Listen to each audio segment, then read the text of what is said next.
هر آپدیت کال آف دیوتی موبایل کلی تغییر تو بازی ایجاد میکنه، مخصوصا تو سلاح‌ها که بیشترین دغدغه‌مون هم هستن. چون ممکنه اون سلاحی که سیزن پیش باش ترکونده بودیم یهو نرف شه و ما بمونیم و خاطراتی که فراموش کردنشون راحت نیست. سیزن 13 همه کال آف دیوتی موبایل هم شروع شده و بیاید با هم دیگه یه نگاهی به بهترین سلاح‌ها و در واقع اسالت رایفلایی که میتونید ازشون استفاده کنیم بندازیم. اما قبل از اینکه بریم سراغ لیستمون، تو قسمت کامنت ها پیش بینیتون از 3 تا سلاح اول رو بنویسید، ببینیم که کی میتونه دقیق حدسشون بزنه. ویدیوهای قبلی کال آف دیوتی موبایلمون رو هم حتما ببینید و این ویدیو رو با دوستاتون به اشتراک بذارید. بریم سراغ سلاح پنجم لیستمون، یعنی تایپ 25. تایپ 25 چند وقت بود تو سایه ها سیر میکرد و خبری ازش نبود، اما به نظر میاد این سیزن دست خیلی رو میبینیمش، چون واقعا اسالت رایفل خوبی شده. کسایی که سیزن 2 رو بازی کرده باشن با تایپ 25 خیلی خاطره دارن. اون زمانم تایپ 25 یکی از بهترین سلاح‌های بازی محسوب میشد که پلیرها باش همدیگه رو به خاک و خو میکشیدن. حالا تو سیزن 13 باز این فرصت رو داریم تا ازش لذت ببریم. برای آزاد کردن تایپ 25 باید به لول 25 رسید. اگر براتون دمیج مهمه که خیالتون از بابت تایپ 25 راحت باشه. با کمک اتچمنت ها میتونید یکم شرایط رو هم بهتر کنید. حتی بیاید یه نگاهی به لوداوت پیشنهادی تایپ 25 بندازیم.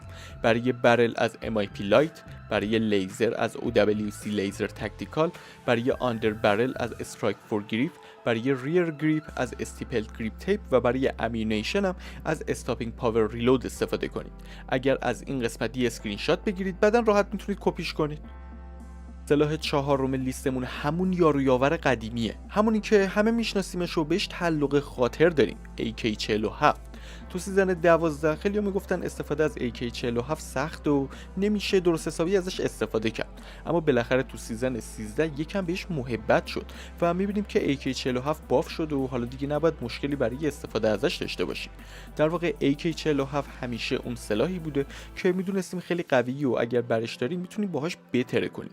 اما خب سلاح‌های دیگه‌ای هم بودن که کنترل یا در واقع استفاده ازشون راحت تر بود و واسه همین همیشه خیلی‌ها قید AK47 رو میزدن. اما یه نکته‌ای رو هم باید بهتون بگم، برای اینکه AK47 به ماکسیمم پتانسیلش برسه باید برید سراغ گلوله‌های 5 و 45. در واقع این گلوله‌ها که تفاوت رو ایجاد میکنن و اگر نرید سراغشون انگار یه تفنگ ساچمه‌ای دست گرفتید و AK47 تون به هیچ دردی نمیخوره.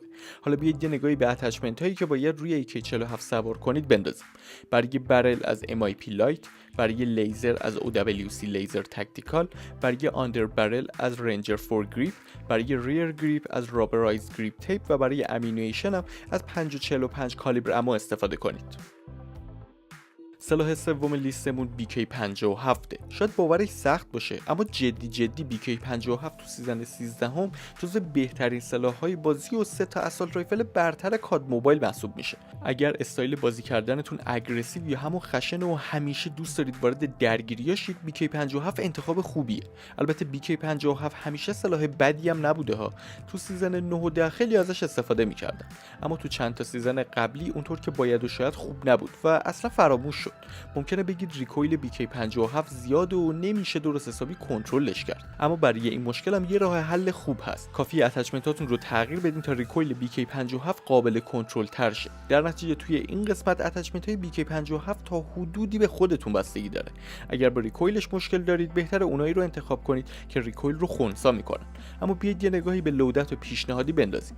برای برل از MIP لایت، برای لیزر از OWC لیزر تاکتیکال، برای آندر برل از رنجر فور گریپ، برای ریر گریپ از استیپل گریپ تیپ و برای امینیشن هم از لارج کالیبر اما استفاده کنید.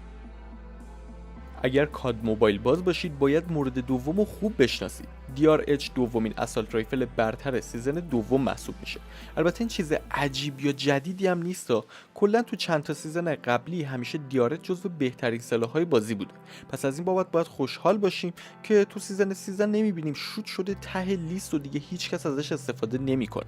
در کل به نسبت سیزن‌های قبلی DRH تغییر زیادی نداشته و هنوزم سلاح خوبی محسوب میشه. پس اگر تو لودتتون بوده بذارید بمونه و بهش دست نزنید. اما بیاید یه نگاهی به اتچمنت‌های پیشنهادی بندازیم چون ممکنه به دردتون بخوره و باعث شه یکی دو تا مال خودتون رو تغییر بدین.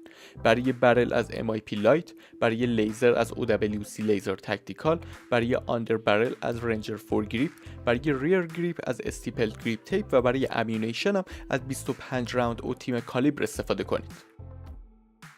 مورد اولم شاید خیلیاتون حد زده باشید. ASM 10 خیلی وقته که جزو بهترین سلاح‌های کاد موبایل محسوب میشه و به همین خاطری که پلیرها تو تورنمنت‌ها همیشه انتخابش میکنن. البته یه سری از تورنمنت‌ها ASM 10 رو ممنوع کردن. حقم دارن، چون واقعا سلاح قویه و یه جوری بالانس تورنمنت رو به هم میزنه. اصلا یه سری معتقدن طراحی ASM 10 مشکل داره و باید یه نرف سنگین بشه. این حرفم خیلی وقته که زده میشه، اما خب هنوز که اتفاقی نیفتاده. یعنی سیزن 13 هم اومد و چیزی نشد، پس نمیشه انتظار داشت که حالاها تغییر کنه. در نتیجه اگر رنک بازی میکنید، پیشنهادم اینه حتما سراغ ASM 10 برید. حداقل تا زمانی که نرف نشده ازش استفاده کنید و بقیه رو به خاک و خون بکشید. حالا چون ASM 10 کلا زیادی قویه، انتخاب اتچمنت برای ساده است. حالا این یه نمونه رو داشته باشید، اما در کل چیزی که فکر میکنید باش راحت تری رو انتخاب کنید و برای این کار میتونید از لودات های قبلی هم استفاده کنید. حالا که تا اینجا اومدید، بذارید یه دونه گزینه افتخاری هم داشته باشید. KN44 قرار بود جایگزین BK57 بشه تو سیزن 13، اما خب ریت آف فایر BK57 بیشتره و همین مسئله باعث میشه جایی برای KN44 نداشته باشید. حالا اگر از BK57 خوشتون نمیاد به هر دلیلی، اصلا کلا باش حال نمیکنید یا جدی کنترلش براتون سخته، برید سراغ KN44. تقریبا مثل همین این دوتا سلاح و میتونید راحت از KN44 استفاده کنید. بذارید یه لودت پیشنهادی هم بهتون نشون بدم که دیگه با مشکلی مواجه نشید. برای برل از OWC رنجر، برای مازل از MIP لایت مازل بریک، برای آندر برل از استرایک فور گریپ و برای ریر گریپ از استیپل گریپ تیپ استفاده کنید. خب اینم از لیست بهترین سلاح‌های کاد موبایل برای سیزن 13 هم. ببینید حدساتون درست بوده یا نه. اگر هم دنبال همتیمی و پلیرایی با رنگ مشابه میگردید، میتونید تو قسمت نظرات مشخصاتتون رو بنویسید و همدیگر رو پیدا کنید. اگر سوالی، مشکلی یا سوژه‌ای برای ویدیوهای کال آف دیوتی موبایل دارید، برامون بنویسید تا تو هفته‌های آینده بریم سراغش. و در نهایت اینکه یادتون نره حتما ویدیو رو با دوستاتون به اشتراک بذارید و کانال یوتیوب ویجیاتو رو سابسکرایب کنید.